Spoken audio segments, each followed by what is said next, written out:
contextos. De política y políticos, el contexto político. Recibimos al licenciado Luis Fernando Salazar Woolfolk en este contexto político. Luis Fernando, muy buenos días, bienvenido. Bueno, pues en primer lugar unas felicitaciones a Renacer Lagunero por la presentación de su agenda. Y ya habrá oportunidad de tratar el tema de los frutos que salgan de esta presentación la semana entrante. Por lo pronto nos ocupamos del voto cruzado allá del otro lado del río Nazas, y es que la campaña que invita a votar por el candidato del PAN a la gubernatura de Durango, José Rosas Aispuro, y por la señora Leticia Herrera como candidata del PRI a la alcaldía de Gómez Palacio, obedece a un repudio generalizado que se ha ganado a pulso el PRI en Durango y el gobernador Jorge Herrera Caldera por el abandono en que han tenido y tienen a la comarca lagunera. Las reacciones de los candidatos frente a la invitación al voto cruzado ameritan ser objeto de comentario.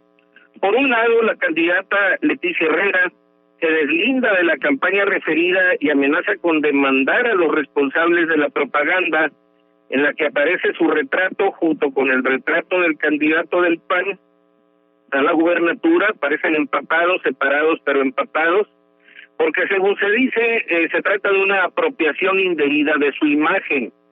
Sin embargo, la candidata se equivoca, porque ella misma ha hecho pública su imagen para los efectos de esta elección, y la invitación al voto cruzado no atenta en contra del propósito con el que ella misma se ha publicitado, que se concreta en que voten por ella bajo el emblema de su partido.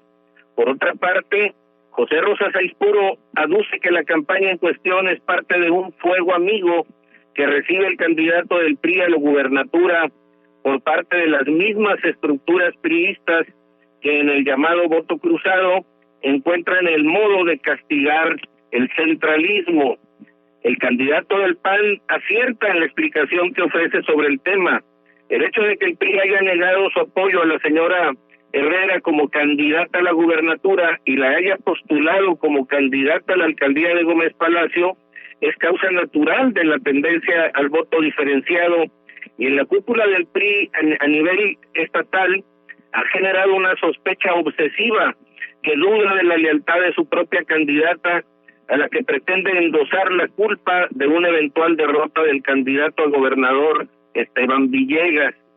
Ningún candidato de partido alguno está legitimado para condicionar a los ciudadanos el sentido de su voto, y como consecuencia, si los gomezpalatinos desean emitir un voto diferenciado de partidos y votar en función de su simpatía por los candidatos y en orden a su conveniencia ciudadana, están en su derecho de hacerlo, porque los partidos están hechos para servir a los ciudadanos y no al revés, como está pensando la cúpula priista, que ha hecho que la señora Herrera lleve de la mano a Esteban Villegas como si se tratara de un menor de edad o de un incapaz.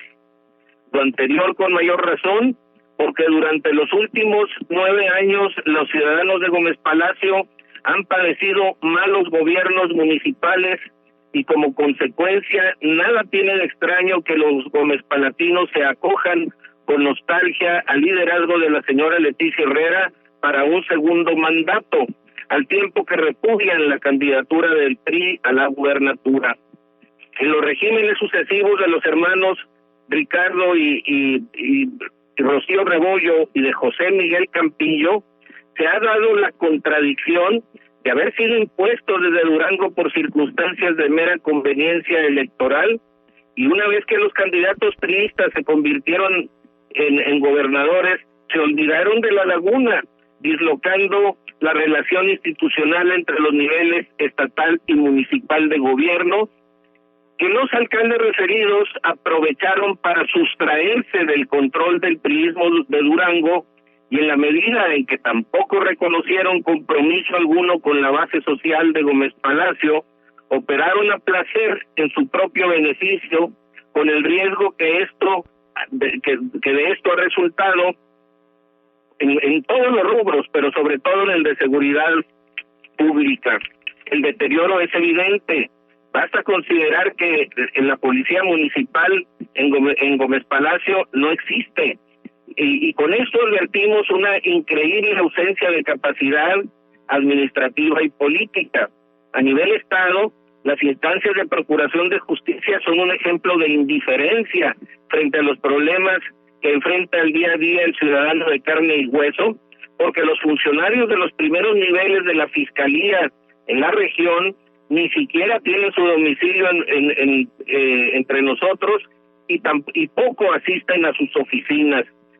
Esto deriva en un verdadero colmo, en el hecho de que ni siquiera exista una cárcel en Gómez Palacio para encarcelar a los delincuentes del orden común.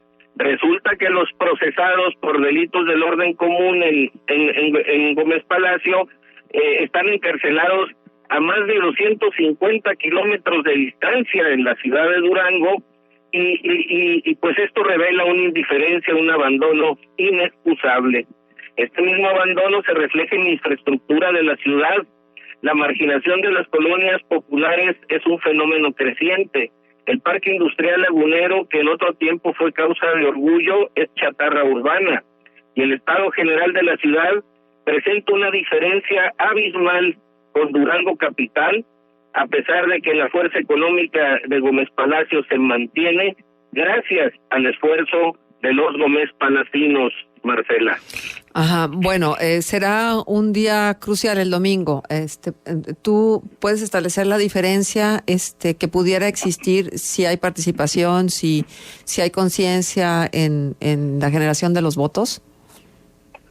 No, bueno, obviamente sí. Es decir, lo que esperamos todos en esta elección y en cualquier otra es que exista una nutrida participación ciudadana, porque es precisamente lo que viene a decidir.